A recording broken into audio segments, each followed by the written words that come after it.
Hello students, welcome back to my channel. Today we will continue with the active passive series. Today we are going to look at imperative sentences. Now what are imperative sentences? Imperative sentences are kinds of sentences which express a request, an order, or some kind of advice. Now this kind of sentence especially follow a specific rule regarding the transformation of active and passive. So today we are going to look at these sentences closely. So let's start. Let us look at the first example that we have in front of us. Carry it home. Now this is an instruction, this is an order. Now in imperative sentences you will see that the subject is not given in the sentence itself, it is understood. So in these kinds of sentences we do not have a pronounced subject. In this particular sentence, carry is our main verb. Carry what home? It. So it is our object. Now let us look at its passive form. Let us see that what form we need to follow in order to transform this imperative active voice sentence to its passive form. First we will have to bring in the word let, L-E-T, let. Then we will add the object. The object in the sentence is it, carry it home. So after let we will add the object it, let it. Then we will add another word which is very important, that is be, be. Let it be. Now carry is our main verb. Now in this sentence, when we are transforming it to its passive form, we will ensure that the verb is transformed to its past participle form. So the verb carry will change to carried. So the entire sentence will be, let it be carried home. Okay, now this is going to be the passive form.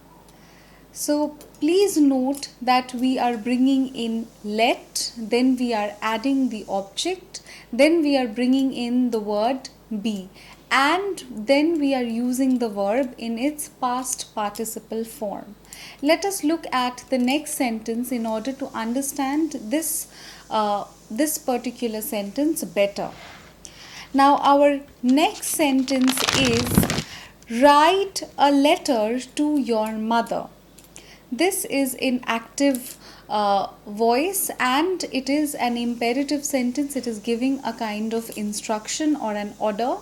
So write a letter to your mother. Here also the subject is understood. It is not directly indicated. Write is our main verb. Write what to your mother? A letter. A letter is our object. So let us try and change this imperative sentence, imperative sentence in its active voice to its passive form. So we will follow the previous form that we just discussed.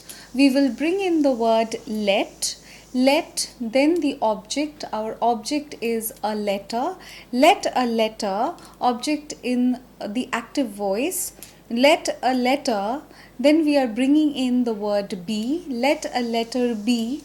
Write will change to its past participle form and become written. Let a letter be written to your mother. Okay, by you. Here we are including by you because your has been mentioned in the question. So it is better if we write by you, full stop. So I will repeat the answer for you all again. Let a letter be written to your mother by you. So this is the form that we need to follow. Now what if we get a sentence like this? Do not eat unhealthy food. Now, in this sentence, we have the word not. So, how do we change it to its passive form? It is going to be somewhat similar, just that we need to include the word not. So, in our form, we will first bring in the word let. After that, we can use the word not, let not. In the active voice, our object is unhealthy food. So here we will bring in unhealthy food. In the active voice, do not eat what? Unhealthy food is our object. So in the passive form, we will bring in, we will, after let not, we will place the object, that is do not, that is let not unhealthy food. Then we are bringing in the word be, and then we are using eat. The verb in the active sentence was it. We will use it in its past participle form, so it will change to eaten. So now what is going to be the form? Let not unhealthy food be eaten. Okay, here you need not specifically mention by you, because nothing of that sort has been mentioned in the active voice in the question itself. So we are not writing by you. We are simply writing let not unhealthy food be eaten. Now here you need to note one thing, that we do not have a specific portion or a specific place for not. Here in this example we had used not right after let, but there could be some sentences where not could be changed and could be placed after the subject or after be, according to the need of the sentence. We need to produce a grammatically correct sentence in the passive form as well, and we will place the not accordingly. Wherever it makes sense and it is grammatically correct, we will place it there. Not does not have a specific space. Okay. Let's look at this particular sentence. Do not touch it.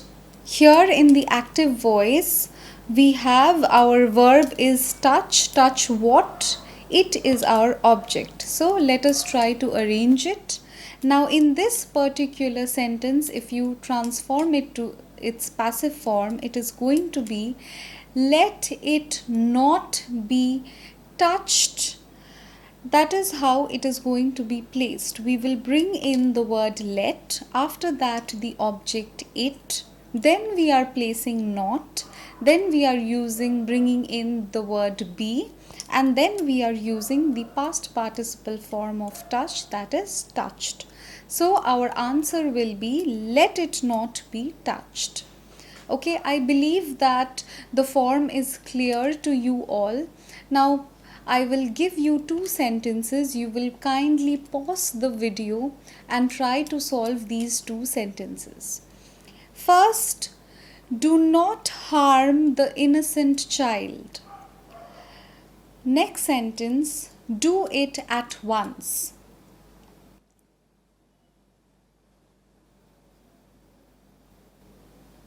I believe all of you could solve these two sentences. It is very simple. Let us discuss the answer. In the first sentence, you will see, do not harm the innocent child. We will bring in the word let. After that, we will bring in not. Let not, then the object. The object in the active sentence is the innocent child. So let not the innocent child, then we are bringing in the word be, harmed, and after that we are using the past participle form of the verb harm, so it is changing to harmed. So our answer will be let not the innocent child be harmed, full stop. The next sentence, do it at once. Here also we see that our main verb in the active sentence is do. The object is it. So how are we going to transform it? Very simple.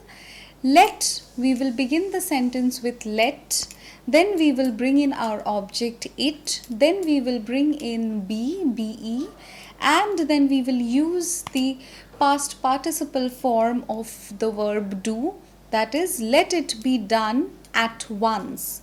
So your answer will be let it be done at once. I believe you all could solve it. Now there is another thing that you need to note.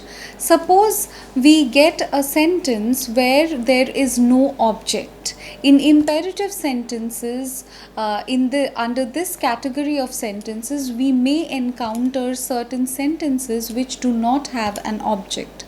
How can we transform those sentences to its passive form?